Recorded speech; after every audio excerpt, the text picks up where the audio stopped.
नमस्कार। Housewife story teller में आपका स्वागत है। तो आइए सुनते हैं मुंशी प्रेमचंद जी द्वारा लिखी हुई एक कहानी। कहानी का नाम है जीवन का शाप। कावस जी ने पत्र निकाला और यश कमाने लगे। शाहपुर जी ने रुई की दलाली शुरू की और धन कमाने लगे।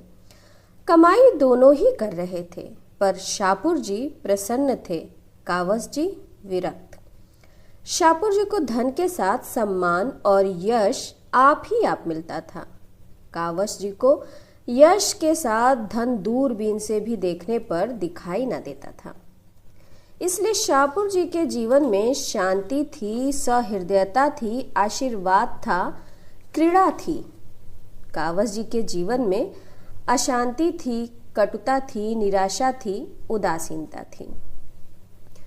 धन को तुच्छ समझने की वे बहुत चेष्टा करते थे, लेकिन प्रत्यक्ष को कैसे झुठला देते। शाहपुर जी के घर में विराजने वाले सौजन्य और शांति के सामने उन्हें अपने घर के कला और फूहड़पन से घृणा होती थी। मृदु भाषणी मिसेस शाहपुर के सामने कावस जी को अपनी गुलशन बानो संकीर्णता और ईर्ष्या का अवतार सी लगती थी। शाहपुर जी घर में आते तो शीरी बाई मृदु हास से उनका स्वागत करती। वे खुद दिन भर के थके मांदे घर आते तो गुलशन अपना दुखड़ा सुनाने बैठ जाती और उनको खूब फटकारे बताती। तुम भी अपने आप को आदमी कहते हो? मैं तो तुम्हें बैल समझती हूँ। बैल बड़ा मेहनती है, गरीब है, संतोषी है, माना, लेकिन उसे विवाह करने का क्या हक था? कावस जी से 1,00,000 बार यह प्रश्न किया जा चुका था कि जब तुम्हें समाचार पत्र निकालकर अपना जीवन बर्बाद करना था तो तुमने विवाह क्यों किया? क्यों मेरी जिंदगी तबाह कर दी? जब तुम्हारे घर में रोटियां ना थीं तो मुझे क्यों लाए? इन प्रश्नों का उत्तर देने की कावस जी में शक्ति ना थी। उन्हें कुछ सूझता ही ना था। वे सचमुच अपनी गलती पर पछताते थे। एक बार बहुत तंग आकर उन्होंने कहा था, अच्छा भाई, अब तो जो होना था हो चुका, लेकिन मैं तुम्हें बांधे हुए तो नहीं हूं। तुम्हें जो पुरुष ज्यादा सुखी रख सके उसके साथ जाकर रहो। अब मैं क्या कहूं? आमदनी नहीं बढ़ती तो मैं क्या करूं? क्या चाहती हो, जान दे दूं? इस पर गुलशन ने उनके दोनों कान पकड़कर जोर से ऐंठे और गालों पर 2 तमाचे लगाए और पैनी आंखों से काटती हुई बोली, अच्छा, अब चोंच संभालो, नहीं तो अच्छा ना होगा। ऐसी बात मुंह से निकालते तुम्हें लाज नहीं आती? हयादार होते तो चुल्लू भर पानी में डूब मरते। उस दूसरे पुरुष के महल में आग लगा दूंगी, उसका मुंह झुलस दूंगी। तब से बेचारे कावस जी के पास इस प्रश्न का कोई जवाब न रहा। कहाँ तो यह असंतोष और विद्रोह की ज्वाला और कहाँ वह मधुरता और भद्रता की देवी शीरी, जो कावस जी को देखते ही फूल की तरह खिल उठती है, मीठी मीठी बातें करती है, चाय, मुरब्बे और फूलों से सत्कार करती है और अक्सर उन्हें अपनी कार में घर पहुंचा देती है। कावस जी ने कभी मन में भी इसे स्वीकार करने का साहस नहीं किया, मगर उनके हृदय में यह लालसा छिपी हुई थी कि गुलशन की जगह शीरी होती तो उनका जीवन कितना गुलजार होता। कभी कभी गुलशन की कटुक्तियां वे इतने दुखी हो जाते थे कि यमराज का आवाहन करते थे। घर उनके लिए कैद खाने से कम जानलेवा ना था और उन्हें जब अवसर मिलता सीधे शीरी के घर जाकर अपने दिल की जलन बुझा आते। एक दिन कावस जी सवेरे गुलशन से झल्लाकर शाहपुर जी के टेरेस पर पहुंचे तो देखा शीरी बानो की आंखें लाल हैं और चेहरा भमराया हुआ है, जैसे रो कर उठी हो। कावस जी ने चिंतित होकर पूछा, आपका जी कैसा है? बुखार तो नहीं गया? नहीं, बुखार तो नहीं गया, लेकिन क्या करूं, और भी बहुत सारे दर्द हैं जिंदगी में। शीरी ने दर्द भरी आंखों से देखकर रोनी आवाज में कहा, कम से कम देह का बुखार तो नहीं है। कावस जी इस पहेली का कुछ मतलब ना समझे।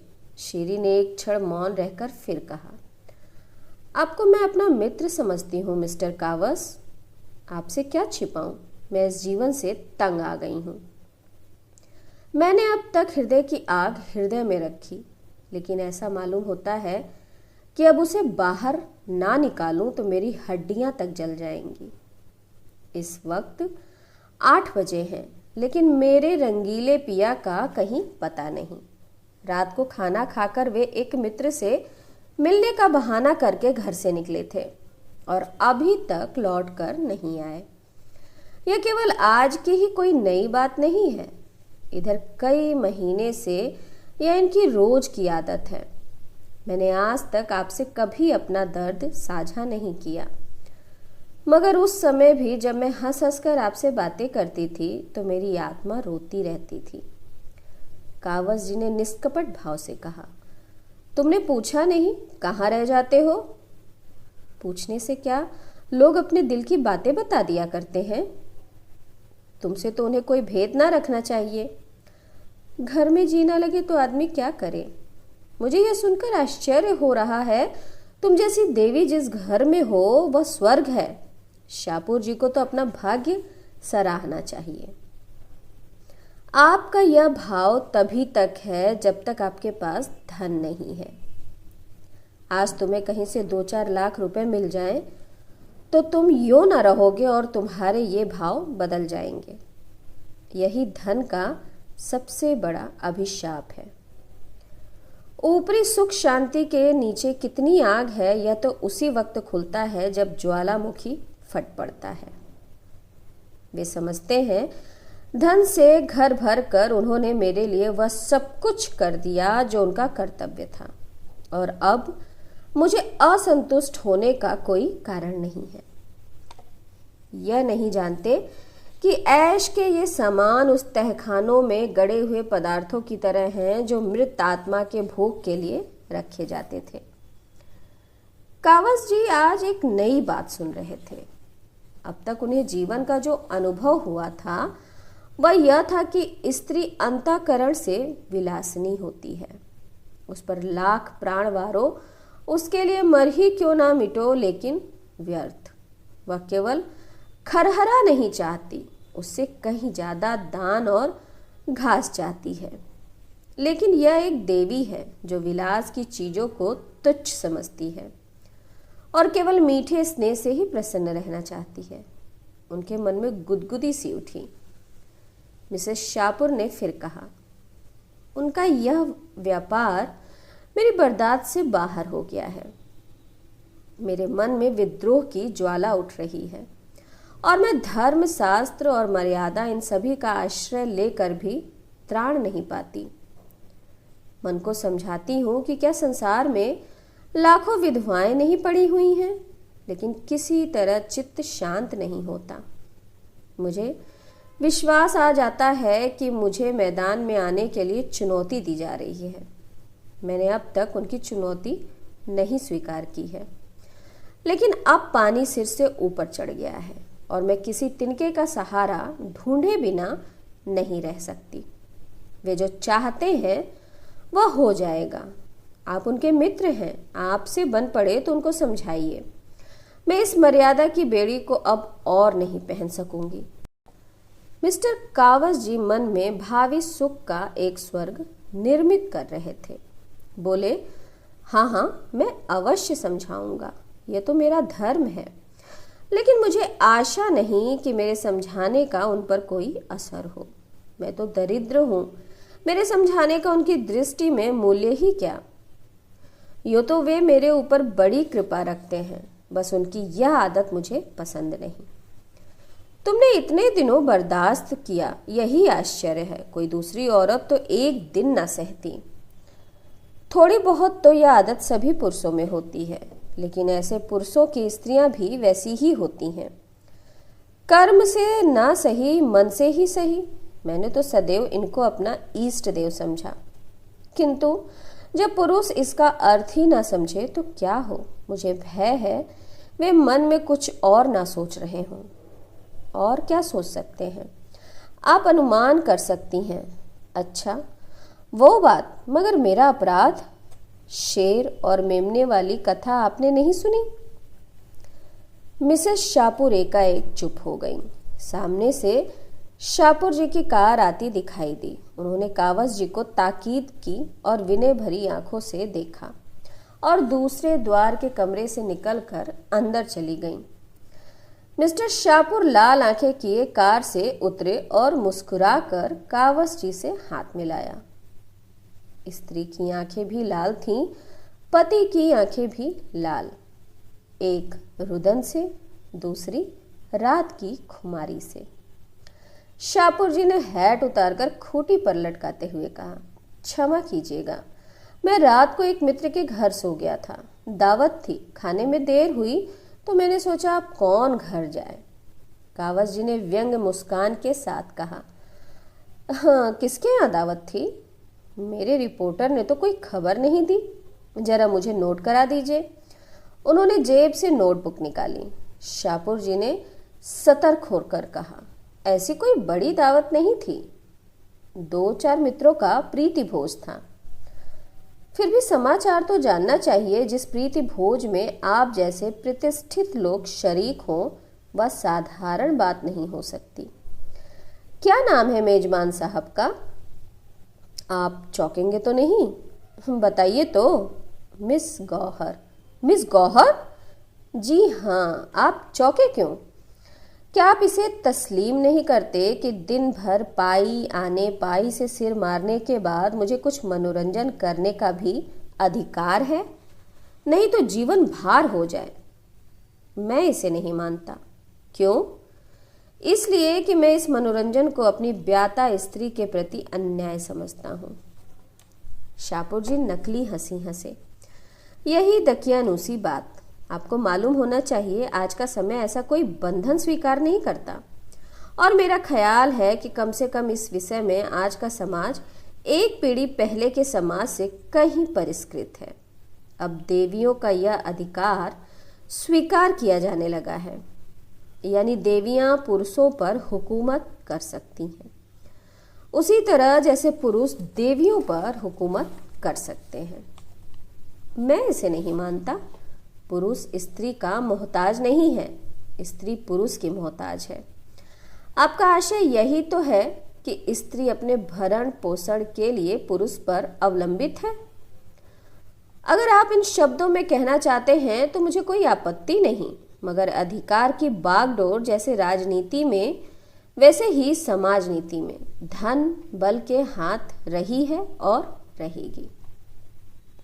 अगर दैव योग से धनोपार्जन का काम स्त्री कर रही हो और पुरुष कोई काम न मिलने के कारण घर बैठा हो, तो स्त्री को अधिकार है कि अपना मनोरंजन जिस तरह चाहे करे। मैं स्त्री को अधिकार नहीं दे सकता। यह आपका अन्याय है। बिल्कुल नहीं। स्त्री पर प्रकृति ने ऐसे बंधन लगा दिए हैं कि वह जितना भी चाहे पुरुष की भांति स्वच्छंद नहीं रह सकती, और न पशु बल में पुरुष का मुकाबला ही कर सकती है। हाँ, गृहिणी का पद त्याग कर या अप्राकृतिक जीवन का आश्रय लेकर वह सब कुछ कर सकती है। आप लोग उसे मजबूर कर रहे हैं कि आप प्राकृतिक जीवन का आश्रय ले। मैं ऐसे समय की कल्पना ही नहीं कर सकता जब पुरुषों का आधिपत्य स्वीकार करने वाली औरतों का काल पड़ जाए।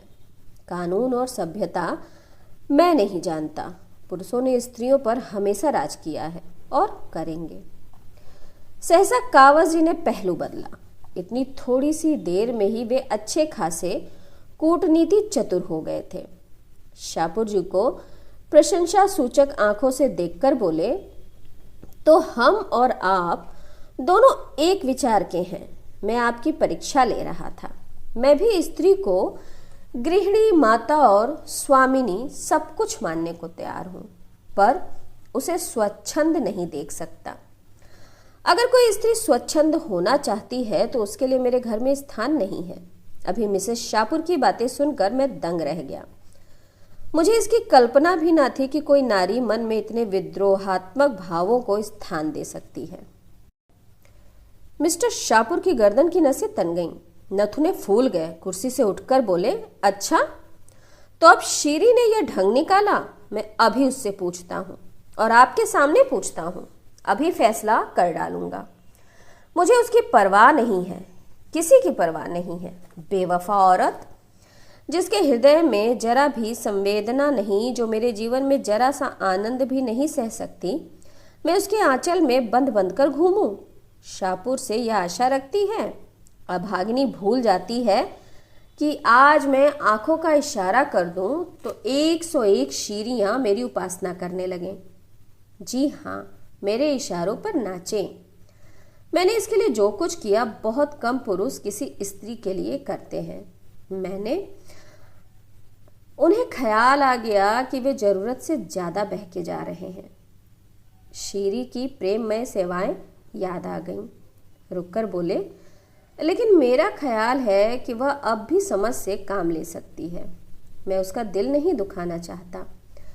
मैं यह भी जानता हूं कि वह ज्यादा से ज्यादा जो कर सकती है वह शिकायत है। इससे आगे बढ़ने की हिमाकत वह नहीं कर सकती। औरतों को मना लेना बहुत मुश्किल नहीं है, कम से कम मुझे तो यही तजुर्बा है। कावस जी ने खंडन किया, मेरा तजुर्बा तो कुछ और है। हो सकता है, मगर आपके पास खाली बातें हैं, मेरे पास लक्ष्मी का आशीर्वाद है।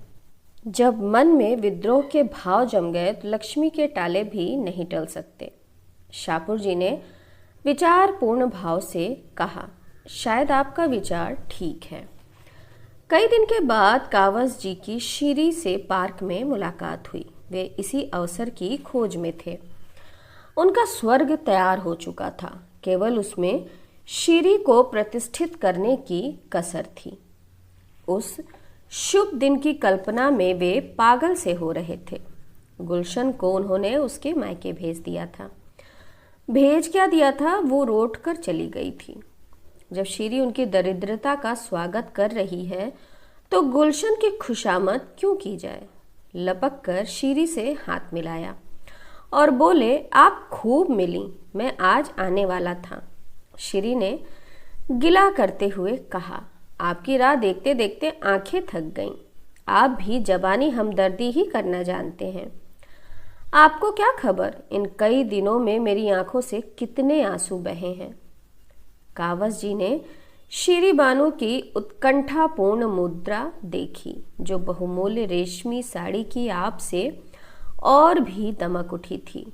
उनका हृदय अंदर से बैठता हुआ जान पड़ा।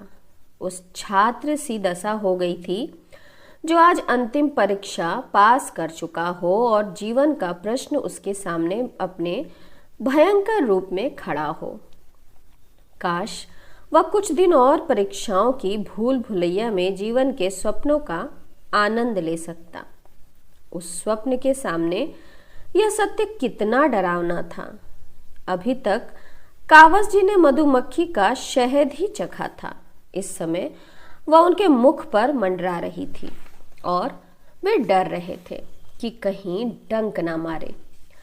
अतः दबी हुई आवाज में बोले, मुझे यह सुनकर बड़ा दुख हुआ। मैंने तो शाहपुर को बहुत समझाया था। शीरी ने उनका हाथ पकड़कर एक बेंच पर बिठा दिया और बोली, उन पर अब समझाने बुझाने का कोई असर ना होगा और मुझे ही क्या गरज पड़ी है कि मैं उनके पांव सहलाती रहूं। आज मैंने निश्चय कर लिया है, अब उस घर में लौटकर ना जाऊंगी। अगर उन्हें अदालत में जलील होने का शौक है तो मुझ पर दावा करे, मैं तैयार हूं। मैं जिसके साथ नहीं रहना चाहती उसके साथ रहने के लिए ईश्वर भी मुझे मजबूर नहीं कर सकता। अदालत क्या कर सकती है? अगर तुम मुझे आश्रय दे सकते हो तो मैं तुम्हारी बनकर रहूंगी। तब तक तुम मेरे पास रहोगे। अगर तुम में इतना आत्मबल नहीं है तो मेरे लिए दूसरे द्वार खुल जाएंगे। अब साफ साफ बताओ, क्या वह सारी सहानुभूति जबानी थी? कावस जी ने कलेजा मजबूत करके कहा, नहीं नहीं शीरी, खुदा जानता है मुझे तुमसे कितना प्रेम है। तुम्हारे लिए मेरे हृदय में स्थान है। मगर गुलशन का क्या करोगे? उसे तलाक दे दूंगा। हाँ, मैं भी यही चाहती हूँ। मैं तुम्हारे साथ चलूंगी, अभी इसी दम। शाहपुर से अब मेरा कोई संबंध नहीं है। कावस जी को अपने दिल में कंपन का अनुभव हुआ। बोले, लेकिन अभी तो वहां कोई तैयारी नहीं है। मेरे लिए किसी तैयारी की जरूरत नहीं, तुम सब कुछ हो मेरे लिए। टैक्सी ले लो, मैं इसी वक्त चलूंगी। कावस जी टैक्सी की खोज में पार्क से निकले। वे एकांत में विचार करने के लिए थोड़ा सा समय चाहते थे। इस बहाने से उन्हें समय मिल गया।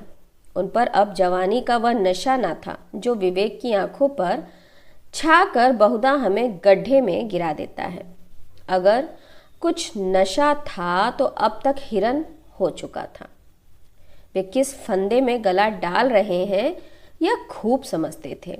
शाहपुर जी उन्हें मिट्टी में मिला देने के लिए पूरा जोर लगाएंगे। यह भी उन्हें मालूम था। गुलशन उन्हें सारी दुनिया में बदनाम कर देगी, ये भी वे जानते थे। ये सब विपत्तियां झेलने को वे तैयार थे। शाहपुर की जबान बंद करने के लिए उनके पास काफी दलीलें थीं। गुलशन को भी स्त्री समाज में अपमानित करने का उनके पास काफी मसाला था। डर था तो यह कि शीरी का यह प्रेम टिक सकेगा या नहीं। अभी तक शीरी ने केवल उनके सौजन्य का परिचय पाया है, केवल उनकी न्याय, सत्य और उदारता से भरी बातें सुनी हैं।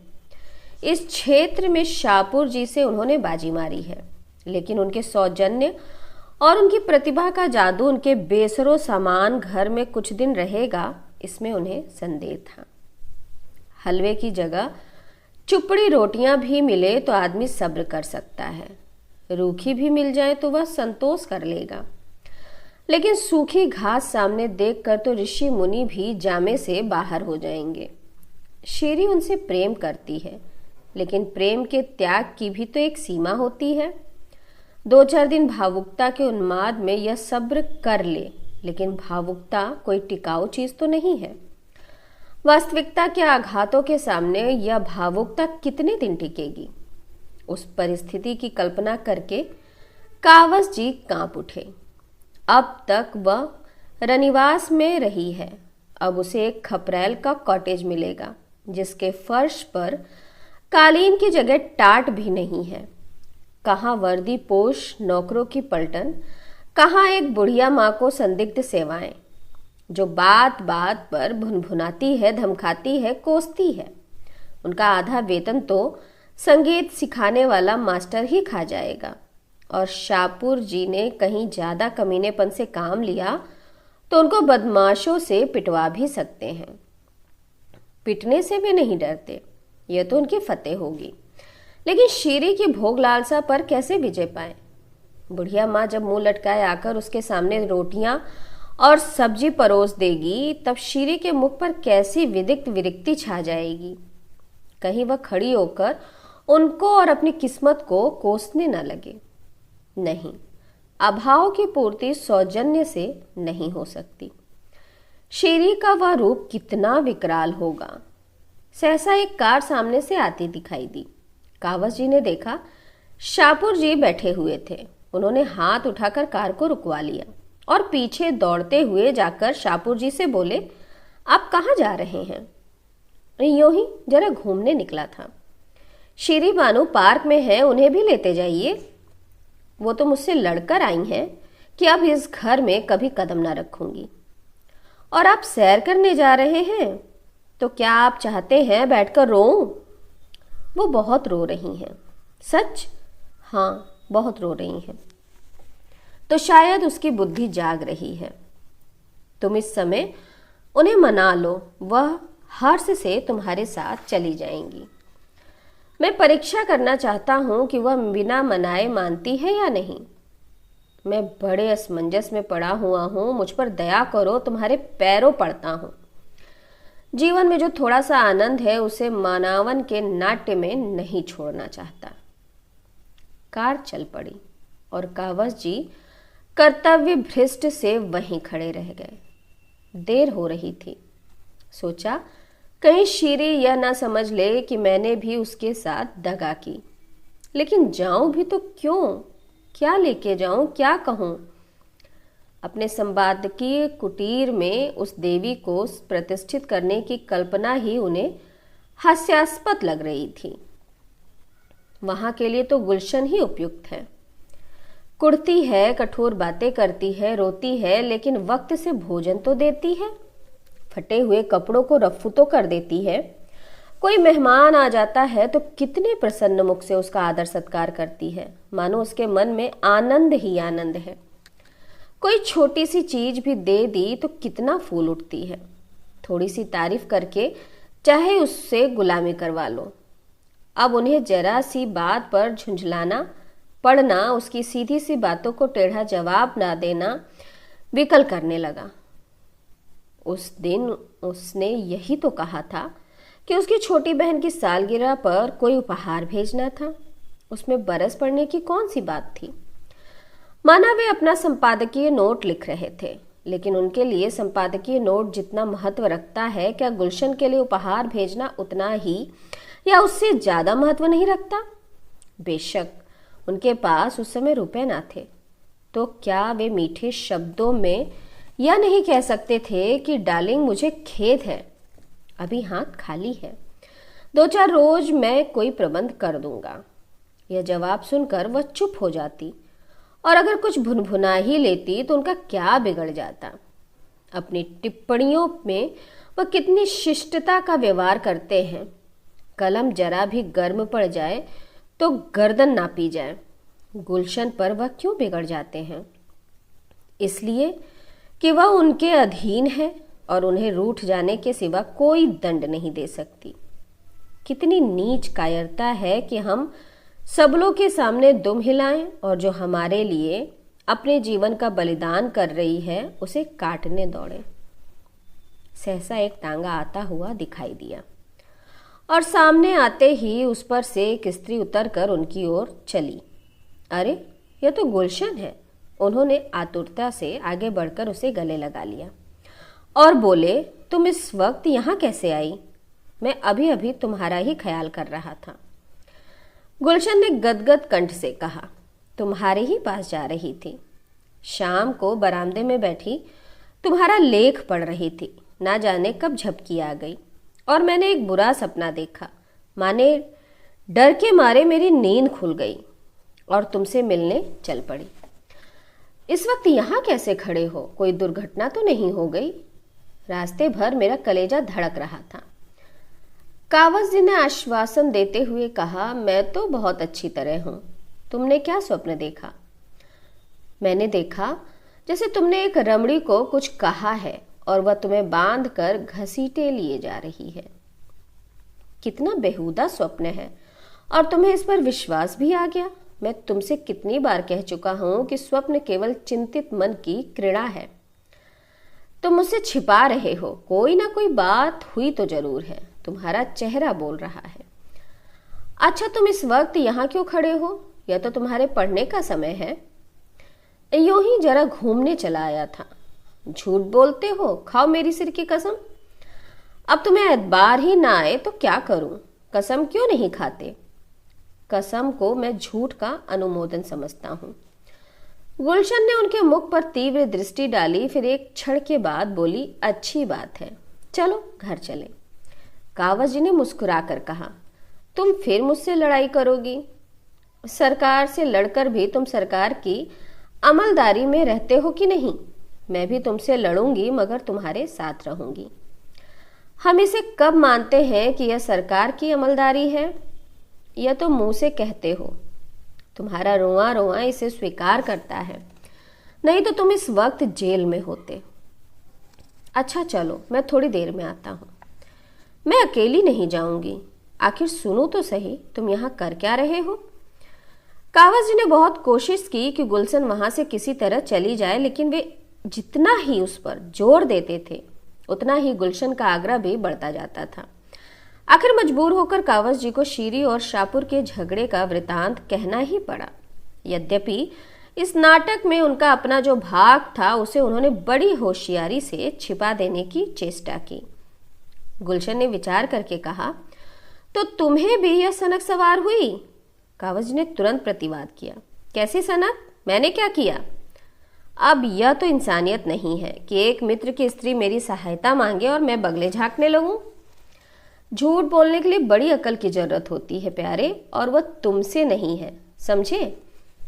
चुपके से जाकर शीरी बानू को सलाम करो और कहो कि आराम से अपने घर में बैठें।